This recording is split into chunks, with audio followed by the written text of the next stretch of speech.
নমস্কার বন্ধুরা, আশা করি আপনারা সবাইরা ভালো আছেন। আজকে আমি শেয়ার করব লঙ্কার চপ। এই শীতকালে এই ধরনের বড় বড় লঙ্কা একদম অ্যাভেলেবেল থাকে, আর খেতেও ভালো লাগে লঙ্কার চপ। চলুন দেখে নিই সহজে পদ্ধতিতে আর কিছু টিপসের সাথে এই লঙ্কার চপের রেসিপিটা। আমি নিয়েছি 300 থেকে 400 গ্রাম এই বড় লঙ্কা। এই বড় লঙ্কার চপ খেতে খুবই দারুণ লাগে। যেগুলো বড় আছে সেগুলো আমি 2 টুকরো করে নেব, আর যেগুলো ছোট আছে তাকে গোটাই রাখবো।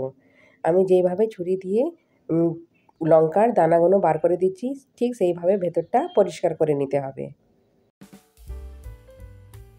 দেখুন, লঙ্কার দানাগুলো আমি সব বার করে নিয়েছি। এবারে আমি একটা বাটি নিয়েছি, তাতে আমি 1 থেকে 1.5 গ্লাস মতন জল দিয়ে দিয়েছি, আর দিয়েছি 1 চামচ নুন। নুন দিলে লঙ্কার ঝালটা কমে যায়। এবারে লঙ্কাগুলো আমি এতে তুলে দেব।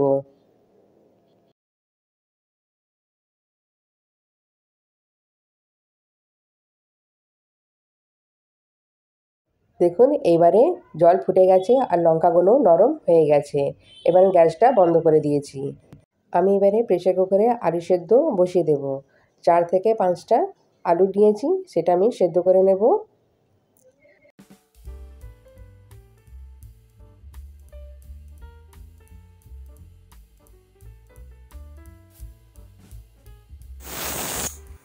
আমি নিয়েছি একটা বাটি, তাতে 4 বড় চামচ নিয়েছি বেসন।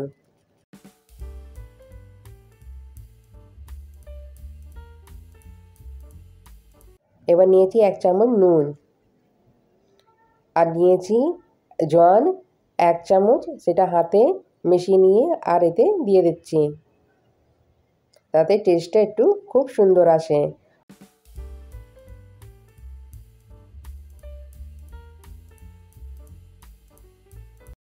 মেশানো হয়ে গেছে, এবার আমি অল্প অল্প জল দেব আর বেসনটাকে গুলে নেব।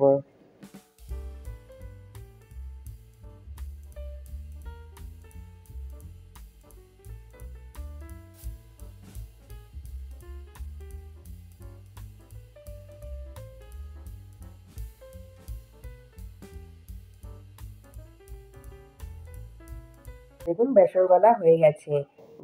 বেসনটাকে যতটা আপনি ফেটবেন, এটাকে ততই ফ্লাফি হবে, হালকা হবে, আর আপনার চপ ভাজার সময় চপটা খেতেও দারুণ হবে, ক্রিস্পি হবে। আলু সেদ্ধ হয়ে গিয়েছিলো, সেটা আমি ঠান্ডা করার জন্যে একটা বাটিতে নিয়ে নিয়েছি।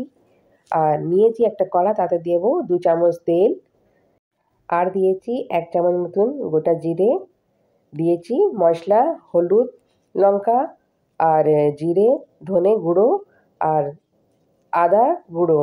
আপনারা আদাও পেস্টও দিতে পারেন। এবারে মশলাটাকে ভালো করে ভেজে নিচ্ছি। মশলা ভাজা হয়ে গেছে, এতে আমি সেদ্ধ আলুগুলো দিয়ে দেব। মশলার সাথে আলুটাকে ভালো করে মিশিয়ে নিতে হবে। এবারে এতে দেব 1 চামচ নুন। নুন দিয়ে আলুটাকে ভালো করে মিশিয়ে নিতে হবে। আলু রেডি হয়ে গেছে, আমি একটা জায়গায় ঢেলে নিয়েছি। এবারে লঙ্কাগুলো পুর দেব আলু দিয়ে। লঙ্কা দিয়ে আলু পুর দেব। আলু পুর আমি দেব, একদম ভালোভাবে দিতে হবে, কম করে দেয়া যাবে না, তাহলে চপটা ভালো হবে না। সুন্দর করে ভালো করে পুর দিতে হবে।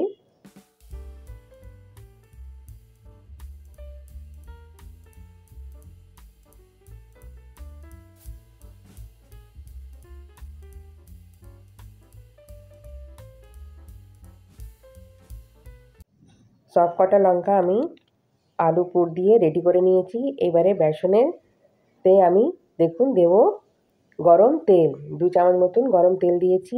গরম তেল দিলে বেসনে আপনার চপটা খুবই ক্রিস্পি হবে আর খেতেও দারুণ হবে। এই টিপসটা আমি আপনাদের সাথে শেয়ার করলাম। এবারে তেলটাকে বেসনের সাথে ভালো করে মিশিয়ে নেব।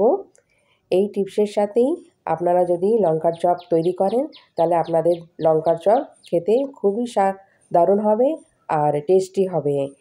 লঙ্কার চপ ঝাল লাগবে না, আর মজাদার না এই রেসিপিটা। এবারে আমি লঙ্কাগুলো বেসনে ডিপ করে নিয়ে এবারে এটাকে আমি ভাজবো। কড়াতে তেল গরম হয়ে গেছে, আমি ওভেনটা আস্তে করে দিয়েছি। এবার লঙ্কাগুলো তেলেতে দিয়ে দেব। ফ্লেমটা লো করে দেবেন। তেলটা বড্ড বেশি যদি গরম হয়ে যায় ফ্লেমটা লো করে দিতে হবে। আমি ফ্লেমটা লো করে দিয়েছি। এবারে একটু জোর দিয়েছি, মিডিয়াম করে দিয়েছি, দিয়ে এবার আমি একদিকে লাল হয়ে গেছে লঙ্কাটা, আমি এবারে এটাকে পাল্টে নিয়েছি।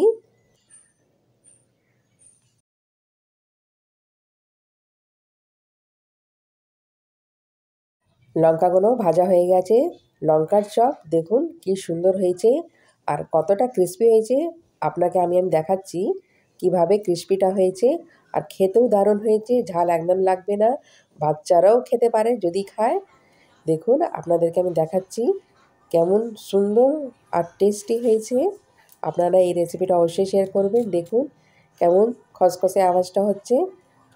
আর এই ভিডিওটা আপনাদের কেমন লেগেছে আপনারা কমেন্টস করে জানাবেন। বেশি করে লাইক করবেন, শেয়ার করবেন। নমস্কার।